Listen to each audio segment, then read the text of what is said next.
السلام علیکم ورحمۃ اللہ وبرکاتہ۔ میں اپنے تمام دوستوں کو اپنے یوٹیوب چینل تلاوت قرآن میں خوش آمدید کہتا ہوں۔ ہماری آج کی جو ویڈیو ہے اس میں ہم جو سورہ تلاوت کریں گے وہ ہے الحمد شریف۔ یہ قرآن پاک کی پہلی سورت بھی ہے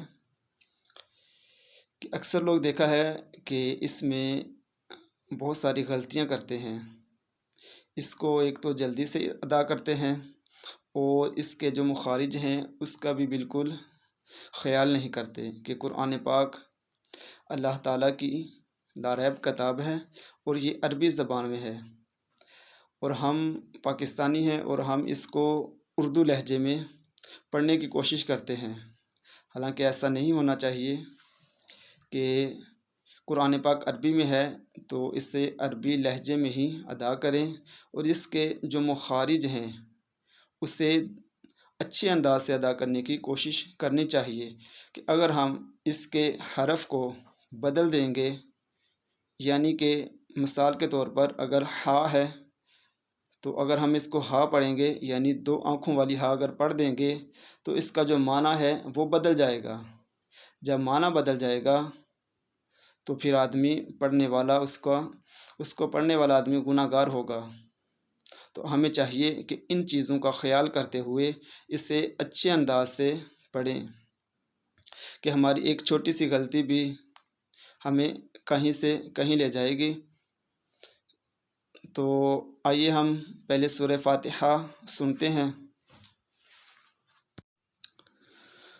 اعوذ باللہ من الشیطان الرجیم، بسم اللہ الرحمن الرحیم، الحمد للہ رب العالمین،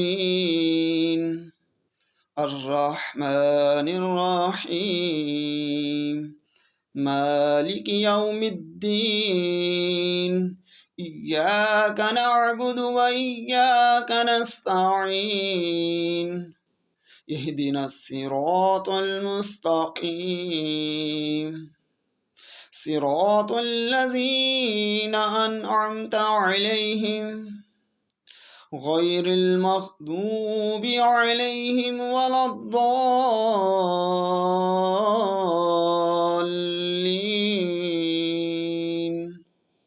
آمین۔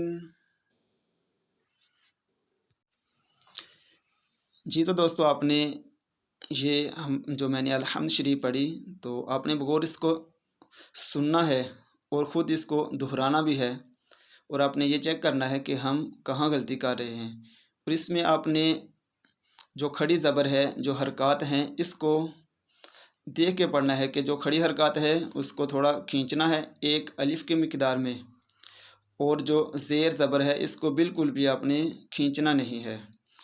اور را جہاں آئے گا، را کے آگے آتا ہے الف، جیسے اہدنا الصراط، اور را کو یہاں اپنے پر پڑھنا ہے، یعنی کہ موٹا کر کے پڑھنا ہے، نصیرا نہیں پڑھنا، اپنا الصراط المستقیم، یہاں تو آ کو بھی آپ پر پڑھیں گے۔ تو اس طرح کی مخارج کی جو ہیں ہماری بہت ساری غلطیاں ہوتی ہیں۔ تو ہم آپ کو اپنی جو آنے والی آگے ویڈیو آئے گی تو اس میں مزید آپ کو کچھ نیا کر کے انشاءاللہ آپ کو سمجھانے کی کوشش کریں گے اور آپ کی سمجھ میں بھی آئے گا۔ اللہ تعالی ہمیں درست مخارج کے ساتھ قرآن پاک کی تلاوت کرنے کی توفیق عطا فرمائے، آمین، بجاہ نبی الامین صلی اللہ علیہ وآلہ وسلم۔